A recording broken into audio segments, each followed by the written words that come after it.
Hey there, happy day 747 of What You Up To Now. Sharon Horne-Ellstrom here at your service, also known as Pajama Grandma. Thinking about the rat race today and how it's impacted me in the past, how it continues to impact me, how I interact with the rat race, how I feel about the rat race, all of that, and how it impacts you as you're creating the life that you want to live. Because really, that's what we're all here for, right? We're all here to experience life as we only uniquely can, because we're all different, we're all special, we're all unique. And then how we want to interact with it, how we want to show up in the world, how we want to make our impact on the world. So the rat race is the topic of Supersize Your Business today. And whenever I pick a different idiom every day, I don't even know why or how I started doing this. I think it was because I was moving and I knew I had to move, and I was packing up my house, and I ran across this book of a dictionary of idioms that was my kids', and I thought, wow, this is kind of interesting. I don't think that the kids ever even looked at this book. And I started paging through it and seeing some expressions or some idioms, which an idiom is just a word, a grouping of words that means something different when the words are grouped together than it does when the words are defined separately. Kind of like synergy, right? And teamwork. The results that a team will get are greater than the sum of its parts. So if you have two people on a team, 1 + 1 normally equals 2, but the effort of those people working together because of synergy, because of the energy, extra energy created when energies are combined, you actually get way more than what the people would individually contribute. You get an exponential result versus just 1 + 1 = 2. The same is true with idioms and words. When you combine words together, they can take on, and over the centuries, they can take on a different meaning, and they do change meaning than the words individually. So rat race is the same thing. A rat race is not literally a racing of rats like you'd see in a science experiment, where rats would be, they run around in these crazy mazes just to get cheese, just to survive. But how many of us live in the rat race where we are running through our life or going through our life doing things over and over and over again? Reminds me of the movie Groundhog Day, where you're living the same day over and over and over again just to put food on the table, just to have clothes, just to have shelter, just to have our most basic needs met. Or we're doing things in a certain way that's expected of us just to be accepted by the group of people that we're hanging around, or just to be accepted by society, or to be seen as normal or good enough or average enough or accepted to a certain group or organization. There's so many examples of this around us, and I really think that the rat race, it's more of a feeling and an emotion than it is an actual thing. I mean, we can think of examples of it. If I think of our school system for the kids, me included, to me, the school system felt a lot like a rat race. You have to do these certain things, jump through these certain hoops in order to get a grade, so you can get a piece of paper that says that you've graduated from high school and that you're acceptable to society. You're normal now. It's normal to get your high school diploma, right? For the vast majority of people, at least in America where I live, it's normal for kids to graduate and get their diploma, go through this series of events. And then whatever the other, based on your upbringing, whatever the other norms and expectations are, so that you can fit in and be accepted by those around you. And a lot of times that's a rat race. A lot of times it is just a battle for survival, and it's competitive and it doesn't feel good. So talking a lot about the rat race and how can you use that is the norm and the expectation for most people. How do you use that to build and grow your business? And it's all about disrupting that paradigm and standing out, and it's mostly standing up and being yourself and just showing up as who you uniquely and specially are, because that gives everyone who's attracted to you permission to do the same thing.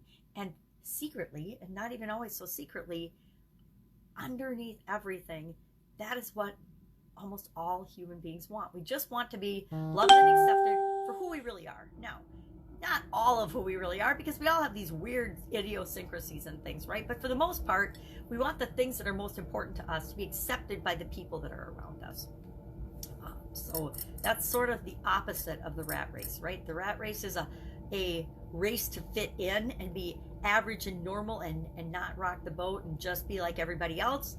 And some of us, that is just soul sucking. I mean, for me, one of my greatest fears has always been that I would just be average or normal. And it's interesting, every once in a while I will see myself behaving in a way that's pretty much like everybody else, and it freaks me out. It's like, oh my God, I'm watching Netflix. I'm actually Netflix binging, and it'll freak me out because I'm like, that is what most people would do. That's what the average person would do. That is the exact opposite of what I want to be doing. And not always, not with everything, but with certain things. I'll catch myself getting sucked into the way everybody else behaves. And when I'm behaving the way everybody else behaves, I start to question my sanity first. And then, is this really what I want? And is this really making me feel good? Or am I just doing it for peace sake or to get by? A long time ago, and this is a kind of personal example, but there's some drama in my family. I don't know very many families that don't have at least some drama, but there's some drama and some dynamics in my close family, my sisters and mom, and my dad's passed away now, but with my dad, there's some dynamics there that just plain suck, that are ridiculous. And a long time ago, especially after my sudden cardiac arrest, I decided that I couldn't participate in that drama and nonsense anymore. And of course, it was replaced by other drama and nonsense, which I'm working on getting rid of. But I just said, I can't participate in this anymore. And I adopted the phrase, I choose not to participate. So, one of my sisters would try to get me into an argument about something else that one of the other sisters was doing. And one of my sisters got really upset with me. And, we haven't had a falling out. I love all my sisters. We're really close, all of us. But I spend a lot less time with her now because I choose not to participate in the negative behavior and the drama and the judgment and the things that don't make me feel good, and I don't want to be around them. And so my strategy for that was, I'm not participating in this. I'm not going to participate in gossip. I'm not going to participate in negativity. I'm just not going to. And so go talk to someone else about it, but kind of leave me out of it. That's one of the ways that I exited the rat race. And that's kind of one of the ways I still choose to exit the rat race. If I catch myself getting caught up in what everybody else in my industry is doing, I stop and I step back and I say, okay, does this feel right to me? Does this feel like the right thing for the people that I'm here to serve? Does this feel right to me? Would I want to do this? Would I want to be participating in this?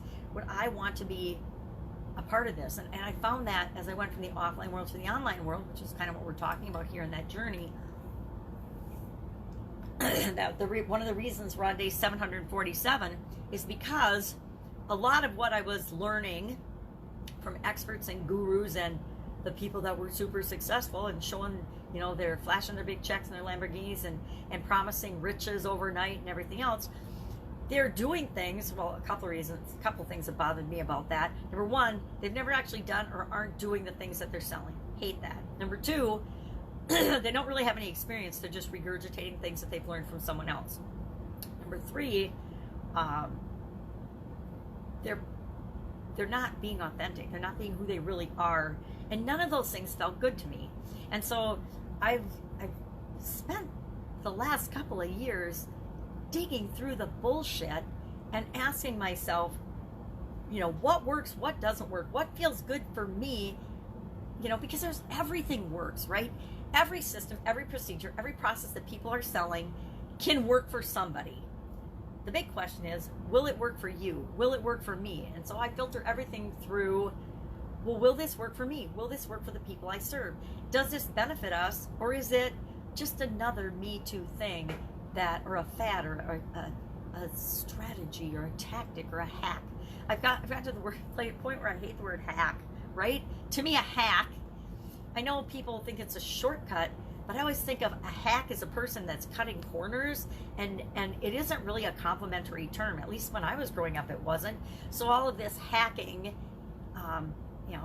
like cutting down a tree, yup. And finding shortcuts, great. But it also, are you finding those shortcuts in the way that's right and feels good for you? Or are you just doing a little shortcut to make a quick buck? There's a lot of people, both online and offline, that are just in life to make a quick buck, and they're out 100% for themselves. And I think the internet has speeded up the process of our ability to identify those people. As communication systems and social media and things have improved. It makes it really easy to find the scammers and the spammers, although they're still out there making trillions of dollars taking advantage of people, right? So they still exist. They'll probably always exist. It's kind of like good and evil. It's going to always exist, no matter how much we want to push against evil or push for good. We live in a polar world. Our planet is polar. Everything around us is polar. Always going to be good and evil. There's always going to be up, down, hot, cold, opposites, right? That's a dual universe that we live in, a polar universe. So rat race, thinking a lot about the rat race today. And as I start to step into the norms for the online world, I'm questioning all the time, is this just another version of the rat race? When I left corporate America and was building my businesses, I had to stop and step back sometimes and say, am I really building my dream?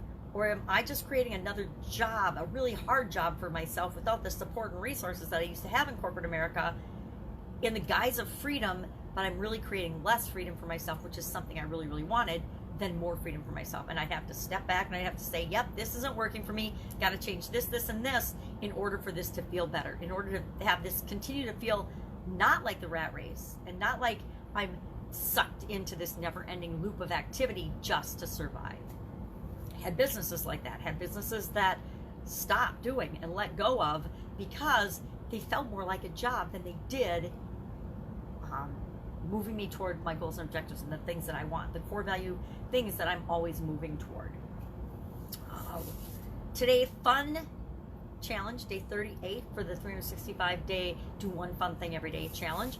And we talked about work and reward, and what is a reward that you work hard for to get. Me, I'll work hard for sea salt caramels. I know, pretty easy, right?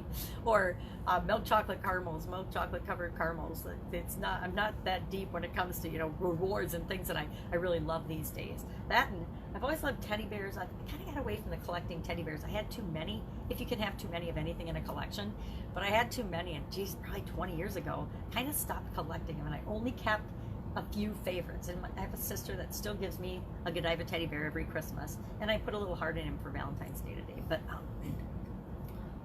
there's things that we like and that we'll work for, right? For some people it's cars, for some people it's houses, for some people it's travel, for some people it's vacations, for some people it's jewelry, for some people it's hair, nail, eyelashes, whatever, beauty. That was a hard one to get to. I wonder why that is. So for each of us, it's different. And we'll work hard. We'll put in the effort in order to get the rewards that we want. It's another reminder too, as we're going for our goals, we need to remember to have rewards and little breaks along the way as we achieve things, so that we remember to be grateful, pause and be grateful for each step that we make toward the thing that we're trying to achieve, the big goal that we want in our life, our big, hairy, audacious goal, right? We all need one of those. We all need to have one big vision of something that we're working toward. Otherwise, we get caught up in the rat race because we're just doing the same thing over and over again every day just to survive, just to put food on the table. Challenges, working on challenges. I'm actually auditing 4. I'd like to say I'm doing 4 challenges, but I'm only sporadically doing the homework. I didn't commit to doing 4 challenges of other people's simultaneously and commit to doing all the homework on them. I signed up for them because I'm auditing the challenges and looking at and learning from what other people are doing, what works, what doesn't work. And I've got a secret project in the background that I'm not telling anyone about yet till I actually decide and commit to doing it. It's an idea that started percolating a day or so ago, and I'm excited about it, but I haven't done my research or my homework on it. I've got my 4-year-old granddaughter hanging out with me because the weather is so cold here. They canceled school yesterday, and it's Valentine's Day, so I hope they don't cancel school today because the little kids have all their Valentines to share. But if they do, they do. So working on that, and I'm always working on challenges. I'm also working on my next launch of my challenge, and I was going to pick a date and look at the calendar today, and I didn't. So tomorrow, yay, I will announce when my next challenge will start and what it will be, and probably what it'll be called, because I didn't like the last one's name. Live Thrive Challenge doesn't really do it for me. It doesn't really do it for me. Everybody wants to thrive and more than just survive in life, but I think it's a kind of a meek term. Not meek, because thriving is awesome, right?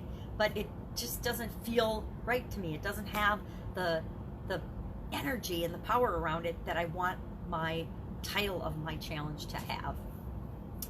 So if you got any ideas for that, hit me up in the comments below.